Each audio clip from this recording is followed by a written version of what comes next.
Here we are. Hey, everybody. We're on our way back west. We've been on the East Coast now, and it's Loved it.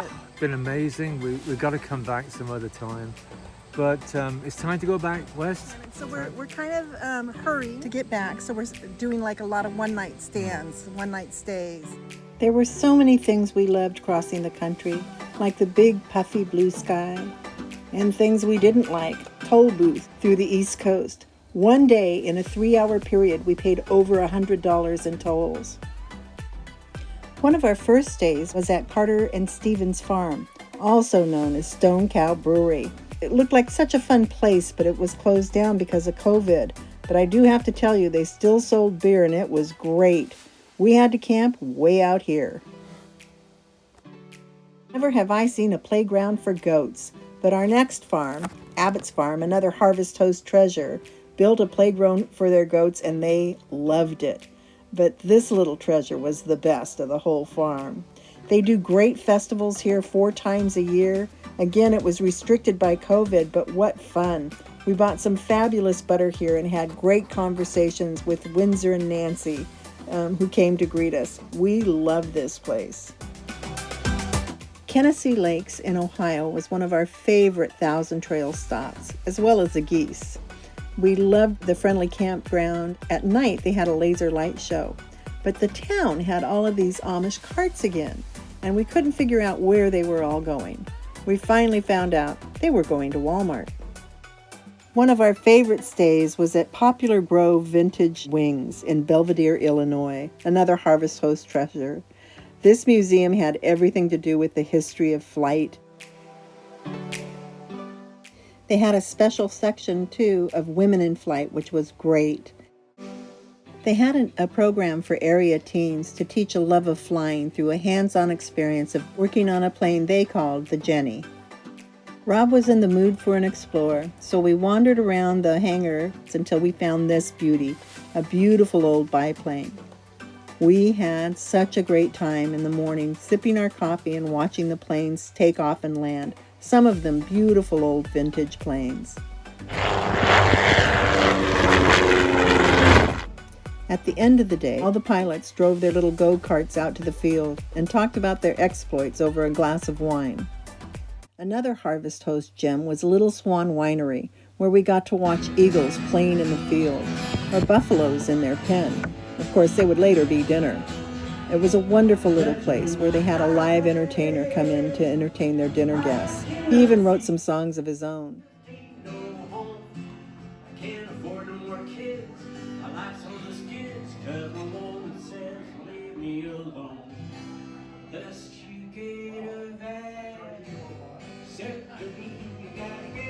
We had such a good time here, and the wine wasn't bad either. One of the things that never ceases to amaze me is seeing a river full of water, or a single windmill in the middle of a cornfield. America is beautiful. In Chamberlain, South Dakota, we found this Pioneer Auto Museum. It was absolutely fabulous. Every kind of car you could imagine. Even from this large, homemade wooden car that took 2 engines to run it, to the little tiny 3-wheeler cars from Europe. So fun.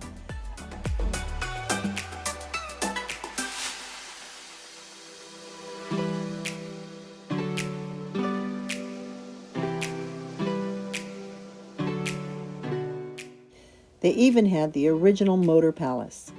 It was wonderful. Our kitchen is much nicer. They had the first Lady Saver vacuum cleaner, a treadmill that you could run your washing machine on or churn your butter with as long as your dog or goat ran along it, an Army baby buggy. I didn't know they let babies into the Army.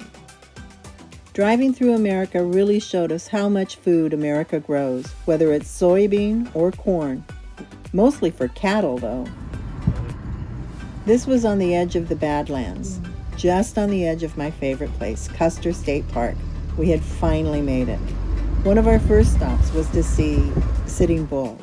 We had been told that the parking fee was $30 a person, so we didn't park or we didn't go into the museum.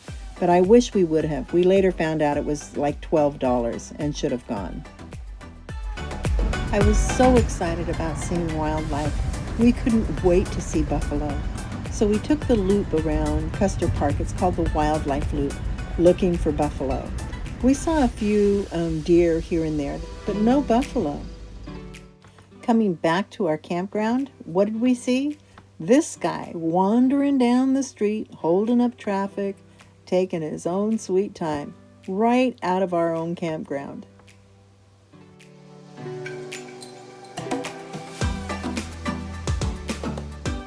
Then we saw animals everywhere.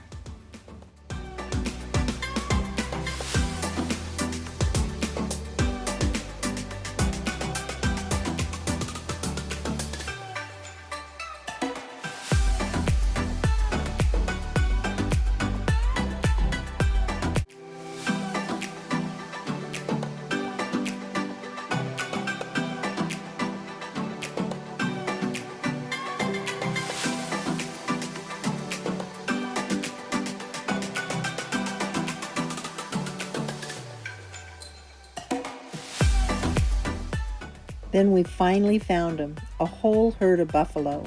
We couldn't get close to them, but they were beautiful. And we also ran into this traffic jam. We couldn't understand why the donkeys were just hanging out in the middle of the street until we saw that this woman was feeding them out of her car. They had no intention of leaving.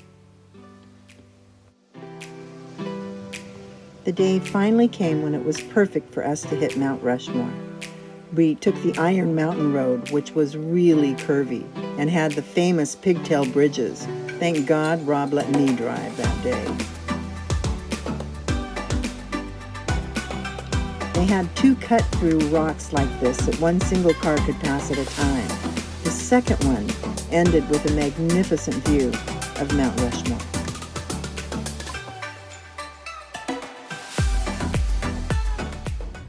Okay, I've been waiting to get here. We're at Mount Rushmore. I've been trying to get here since I was probably 12. I'm so excited to be here. So a lot of it's closed. They're doing construction while they can, but this is a really exciting moment. Okay, you're probably right. I am obsessed with wildlife. Rob went through the museum to see exactly how Gutzon Borglum did it. It was fascinating. The rocks there were unique too.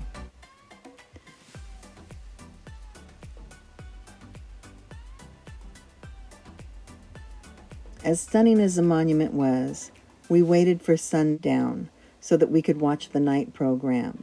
As we watched a spectacular sunset, a ranger came out and gave one of the most stirring speeches I've ever heard about patriotism and how these men contributed to our country.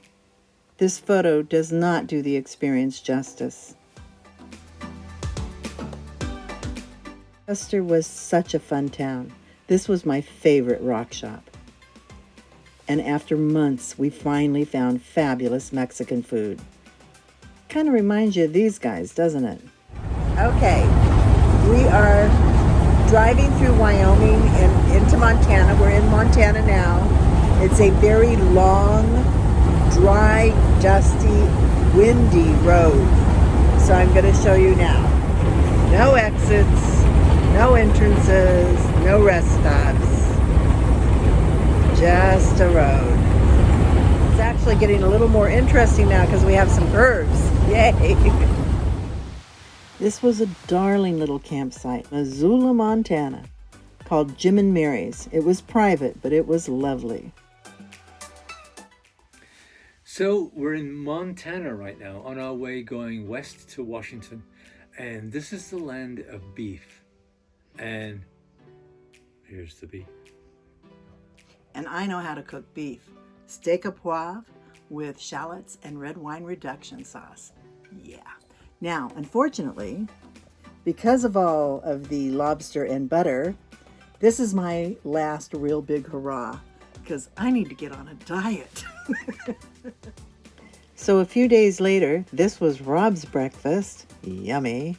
And this was mine. Also yummy.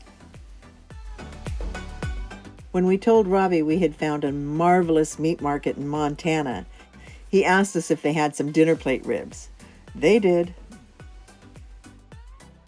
And then, of course, there was our every 6-month breakdown. We also found this fabulous brewery down the street from where they were fixing our RV. Great meat, great beer. We're staying. The thing was, Bozeman, Montana was calling to us, so we had to head out again. Beautiful country. I do have to tell you, we started out gorgeous blue skies, and it got really cold. We were so glad to hit Bozeman Hot Springs. The mountains had had a full layer of snow by the time we got there. But the spa was wonderful. We decided not to stay inside. Too many people, hot water. It just didn't feel safe. But outdoors, perfect. Oh, and the hot water was so good on our bones. We're going to have to do this quickly because it's friggin' cold.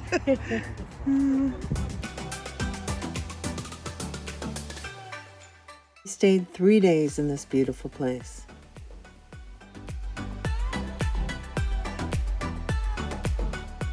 The road to Idaho proved to be another problem. The smoke from the fires were horrendous. Our eyes were watering. We could barely breathe. Finally, when we made it to our campground, the first thing we did was go get an air purifier, which we used for 3 weeks. We had been so excited to hit Coeur d'Alene, Idaho, and Wolf Lodge. It had a little stream you could fish for trout. They'd even seen moose there. But the fire and the smoke were too bad. So on we pushed towards our goal of Washington State. Hey, we're in Washington, guys. Yay! We made it across the top. What a fascinating journey. Hurricanes pushed us out. We came across the top and dodged cities that were rioting or had really bad COVID habits, and ran into the fires and smoke. Wow, what a journey. But we're here.